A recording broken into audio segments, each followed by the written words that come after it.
அப்படிலாம் செல்வ பெருந்தகைலாம் மாத்திரம் அந்த கட்சி உருப்பிட்டுரும். அந்த ஐடியா கட்சி தலைமைக்கே கிடையாது. ஆனால் அந்த விகடனிலே போட்டிருக்கு சார், பிரவீன் சக்கரவர்த்தி, அப்புறம் கார்கே அவர்கள், ராகுல் காந்தி அவர்கள்லாம் செல்வ பெருந்தகை அவர்கள் மீது வந்து கோபமாக இருக்காங்க அப்படின்னு சொல்லிட்டு. பதவிக்கு செல்வ பெருந்தகை கொண்டு வந்ததே கார்கே என்ற ஒற்றை நபரின் ஆதரவில் தான் கம்யூனல் கோட்டாவில் தான் செல்வ பெருந்தகை இந்த பதவியில் நீடிக்கிறார்.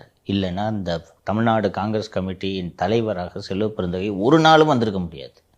ஜாதி கோட்டாவில் இடஒதுக்கீட்டின் அடிப்படையில் அவர் வந்திருக்கிறார். அதை வாங்கி கொடுத்தது திரு மல்லிகார்ஜுன கார்கே.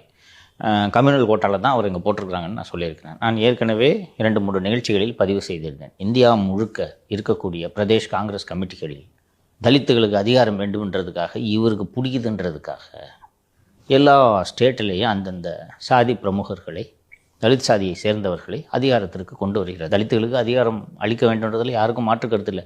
ஜெயிக்கிறதுக்கு உபயோகப்படுமா? நீங்கள் அவங்கள ஒதுக்கி வைங்க, அவங்களுக்கு கொடுக்கக்கூடாதுன்னா யாரும் சொல்ல போகிறதில்ல. நான் நேற்றே சொன்னது போல் செல்வ பெருந்தகை இந்த கட்சியின் தலைவராக போட்டு கட்சியோட வளர்ச்சிக்கு என்ன கான்ட்ரிபியூட் பண்ணியிருக்காரு? அப்புறம் எதுக்கு தான் சார் டெல்லி போயிருக்காரு? பதவியை தக்க வச்சுக்கலான்ட்டு முயற்சி செய்கிறதுக்காக போயிருக்கிறார் என்று இந்த விகடனில் வந்திருக்கக்கூடிய செய்தி கூறுகிறது. அவர் பதவிக்கு ஆபத்து இருக்கிற மாதிரி எனக்கு தெரியல.